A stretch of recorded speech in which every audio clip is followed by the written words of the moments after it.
आज हम इस पॉडकास्ट में अरावली पर्वत श्रृंखला के महत्व और उसे खत्म करने के विनाशकारी परिणामों के बारे में समझेंगे। और ये जो चर्चा है ये एक बहुत ही चौंकाने वाले सवाल से शुरू होती है। क्या सवाल?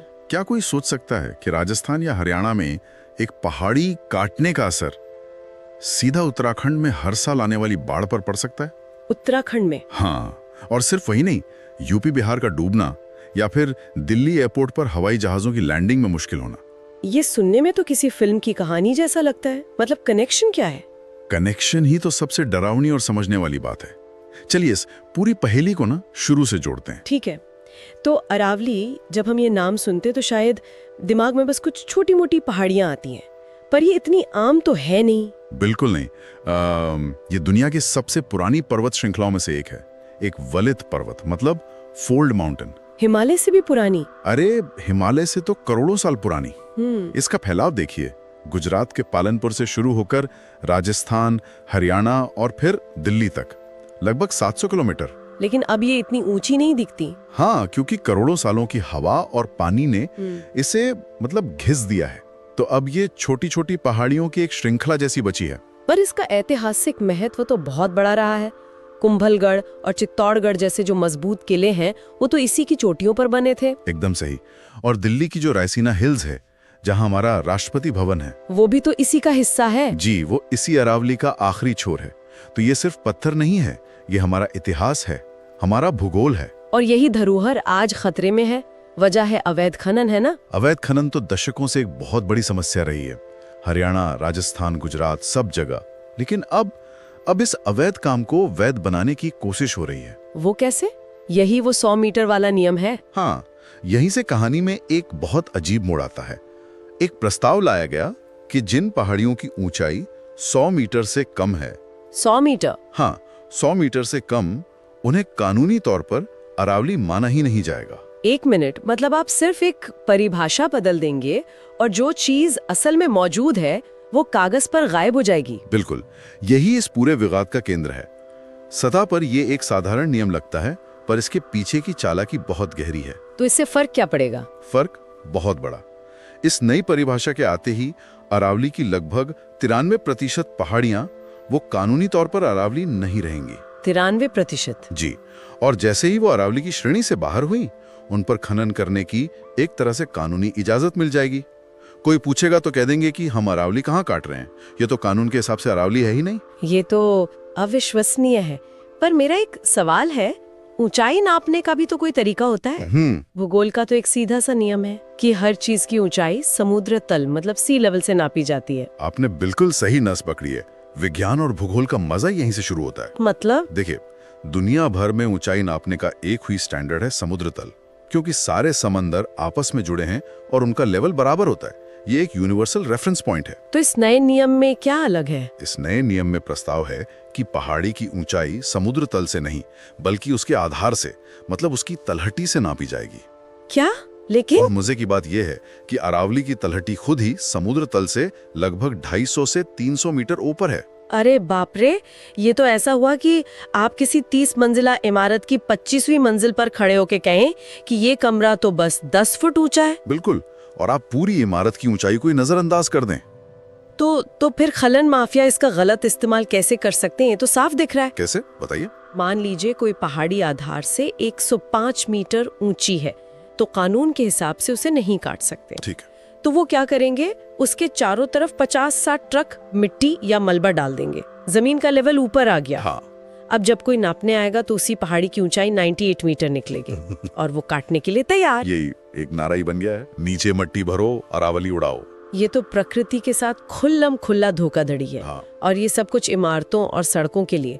दिल्ली एनसीआर में जो बड़ी बड़ी बिल्डिंग्स बन रही हैं, उनका पत्थर, उनका बालू, सब इन्हीं अरावली से आ रहा है। बिल्कुल, यही इस त्रासदी का आर्थिक पहलू है।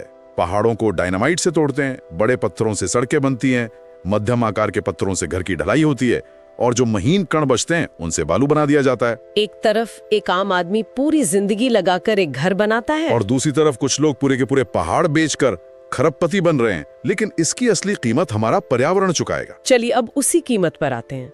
आपने शुरू में उत्तराखंड का जिक्र किया था, राजस्थान में पहाड़ी कटने से उत्तराखंड में बाढ़ कैसे आ सकती है, ये कनेक्शन थोड़ा समझाइए। जरूर। इसे ऐसे समझिए कि अरावली जो है वो मॉनसून की हवाओं के लिए एक स्पीड ब्रेकर की तरह काम करती है। Speed breaker? हाँ, जब अरब सागर से नमी वाली हवाएं उत्तर भारत की तरफ आती हैं तो अरावली की ये लंबी श्रृंखला उनके रास्ते में आती है। हाँ। और उनकी रफ्तार को धीमा कर देती है। अच्छा। इस वजह से ये हवाएं धीरे धीरे आगे बढ़कर हिमालय से टकराती हैं और सामान्य बारिश होती है। और अगर ये स्पीड ब्रेकर ही ना हो तो ये मानसूनी हवाएं बिना किसी रोक टोक के अपनी पूरी रफ्तार से एक मिसाइल की तरह सीधे उत्तराखंड के नाजुक हिमालय पहाड़ों से टकराएंगी। ओह। नतीजा होगा बादल फटना और अचानक भयानक बारिश, जैसा हमने 2013 की केदारनाथ त्रासदी में देखा था। मतलब वो त्रासदी हर साल की कहानी बन सकती है? बन सकती है, बिल्कुल बन सकती है। और शायद ज्यादा भयानक परिणाम है। देखिए, जब अरावली की दीवार नहीं रहेगी तो गर्मियों में राजस्थान के थार रेगिस्तान से जो करोड़ों टन बालू और धूल उड़ती है उसे रोकने वाला कोई नहीं होगा। वो हवाएं सीधी आगे बढ़ेंगी। हाँ, सीधी उत्तर की ओर और जाकर हिमालय के ग्लेशियरों पर जम जाएंगी। ग्लेशियरों पर बालू जमने से क्या होगा? देखिए, ग्लेशियर की जो सफेद बर्फ होती है वो सूरज की गर्मी को वापस भेज देती है, रिफ्लेक्ट कर देती है। सही बात है। इसलिए वो धीरे धीरे पिघलते हैं। लेकिन जब उन पर बालू की एक मोटी परत जम जाएगी तो वो बालू गर्मी को सोखेगी। रेत कितनी जल्दी गर्म होती है हम सब जानते हैं। हाँ, बहुत जल्दी। तो ये ग्लेशियरों को बहुत तेजी से पिघलाना शुरू कर देगी। और ग्लेशियरों से ही तो हमारी बड़ी नदियां निकलती हैं, गंगा, यमुना। बस, तो नदियों में अचानक पानी का सैलाब आ जाएगा। मतलब यूपी और बिहार में भयानक बाढ़। ऐसी बाढ़ जिसकी शायद हमने कल्पना भी नहीं की होगी। करोड़ों लोगों का जीवन, उनकी फसलें, सब कुछ तबाह हो सकता है। ये तो एक चेन रिएक्शन है। हम राजस्थान की एक पहाड़ी से शुरू हुए और बिहार की बाढ़ तक पहुंच गए। दिल्ली का क्या? दिल्ली तो ठीक अरावली की गोद में ही बसी है। दिल्ली के लिए अरावली उसकी जीवन रेखा है। पहला तो ये कि दिल्ली को मिलने वाली लगभग 20% ऑक्सीजन अरावली के इन्हीं जंगलों से आती है। 20%? ये बहुत ज्यादा है। और दूसरा, ये राजस्थान से आने वाली धूल भरी आंधियों के लिए एक दीवार का काम करती है। अगर ये दीवार गिर गई तो दिल्ली एक बालू का कटोरा, एक सैंड बोल बनकर रह जाएगी। बालू का कटोरा, इसका क्या मतलब है? इसका मतलब है कि रेगिस्तान की रेत सीधी दिल्ली में भरेगी। शहर में सैंडस्टॉर्म मतलब रेत के तूफान आम हो जाएंगे। तो विजिबिलिटी भी कम हो जाएगी? विजिबिलिटी लगभग शून्य। इंदिरा गांधी अंतर्राष्ट्रीय हवाई अड्डे पर विमानों का उतरना भी नामुमकिन हो सकता है। और तापमान? तापमान चरम पर पहुंच जाएगा। गर्मियां असहनीय रूप से गर्म और सर्दियां बहुत ज्यादा ठंडी। दिल्ली का पूरा इकोसिस्टम ही चरमराए जाएगा। क्या इसका असर मध्य प्रदेश पर भी पड़ सकता है? हाँ, और ये एक ऐसा पहलू है जिस पर कम लोग ध्यान देते हैं।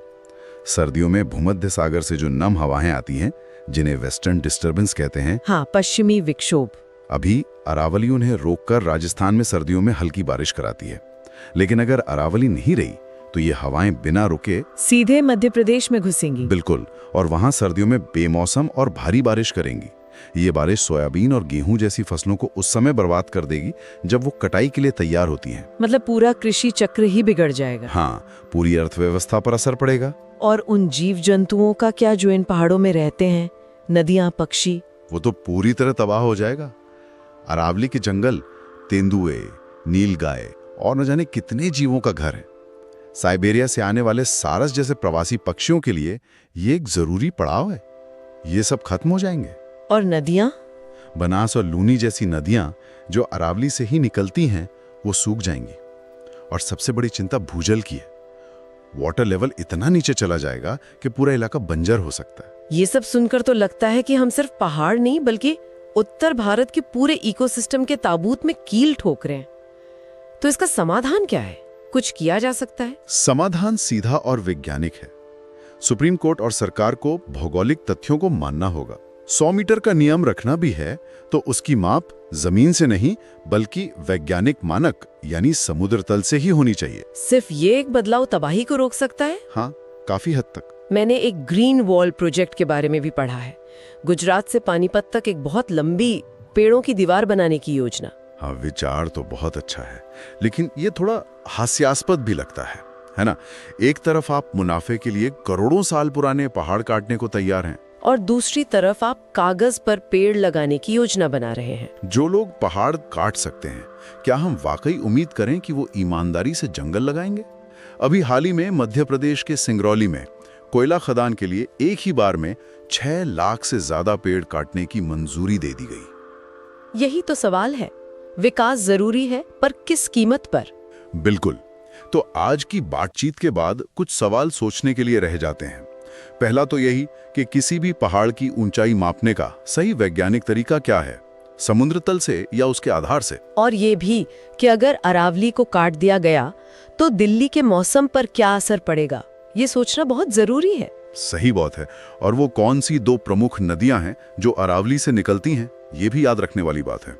तो अंत में संदेश साफ है, अरावली सिर्फ एक पहाड़ नहीं, उत्तर भारत की जीवन रेखा है। एक जागरूक छात्र और नागरिक होने के नाते हमें अपने पर्यावरण के प्रति सचेत रहना होगा।